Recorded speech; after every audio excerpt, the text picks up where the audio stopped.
আসসালামু আলাইকুম প্রিয় ফুটবল ফ্যান্স। কোপা দেল রে রাউন্ড অফ 16 এর ম্যাচে বার্সেলোনা মুখোমুখি হয়েছিল রিয়াল বেটিসের। সেই ম্যাচে বার্সেলোনা কিন্তু 5-1 গোলের বিশাল ব্যবধানে জয়লাভ করে। আর এই ম্যাচে লামিনে ইয়ামাল একটি গোল এবং একটি অ্যাসিস্ট করে প্লেয়ার অফ দ্য ম্যাচ কিন্তু নির্বাচিত হন।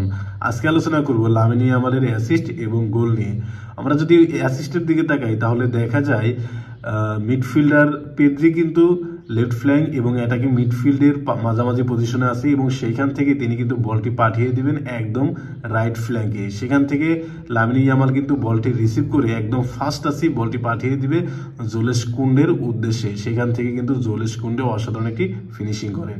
এটা হচ্ছে পেদ্রি কিন্তু এইখান থেকে বলটা একদম এই যে লামিনে ইয়ামাল এইখানে তিনি পাস করেন, কিন্তু মাঝখানে দেখেন জোলেস কুন্ডে কিন্তু সেটা রিসিভ না করে লামিনে ইয়ামালকে ছেড়ে দেন এবং লামিনে ইয়ামাল কিন্তু বলটি রিসিভ করেন।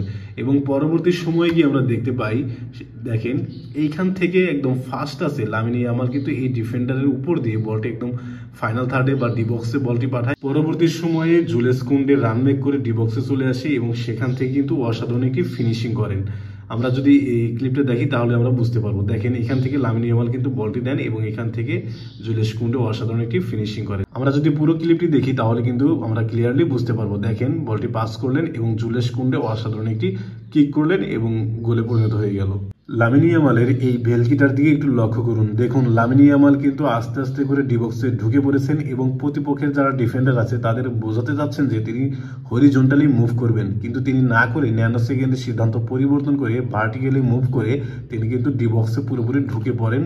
তারপরে কিন্তু দারুণ একটা ক্রস করেন। যখনই ক্রস করলেন এইখানে কিন্তু দানি অলমো দাঁড়িয়েছিল এবং তিনি কিন্তু বলের নাগালটা পাননি, যার কারণে তিনি ফিনিশিং করতে পারেনি। কিন্তু পরবর্তী সময়ে ডি বক্সে আরেকজন খেলোয়াড়, বার্সেলোনার একজন খেলোয়াড় কিন্তু একদম ফাঁকা স্পেসে পেয়ে যায়, তিনি কিন্তু বলটি কিক করেন, কিন্তু বাইরে দিয়ে কিক করেন, গোল পোস্টে তিনি হিট করতে পারেননি, যার কারণে কিন্তু লামিনে ইয়ামালের এই অ্যাসিস্টটিও হয়নি। লামিনে ইয়ামালের গোলটির দিকে যদি দেখাই তাহলে দেখা যায় ফ্রেঙ্কি ডি জং কিন্তু এখান থেকে বল পাস করে ফেরমিন লোপেজের উদ্দেশ্যে। ফেরমিন লোপেজ একদম রাইট উইংয়ে থাকা লামিনে ইয়ামালের উদ্দেশ্যে কিন্তু বলটি পাস করেন একদম ডি বক্স বরাবর। আর লামিনে ইয়ামাল রাইট ফ্ল্যাঙ্ক ধরে রান মেক করে বলটি রিসিভ করে অসাধারণ একটি ফিনিশিং করেন। আমরা যদি ক্লিপটি দেখি তাহলে কিন্তু বুঝতে পারবো। লোপেজ কিন্তু বলটি পাস করলেন এবং দ্রুত রান মেক করে কিন্তু অসাধারণ একটি ফিনিশিং করেন লামিনে ইয়ামাল।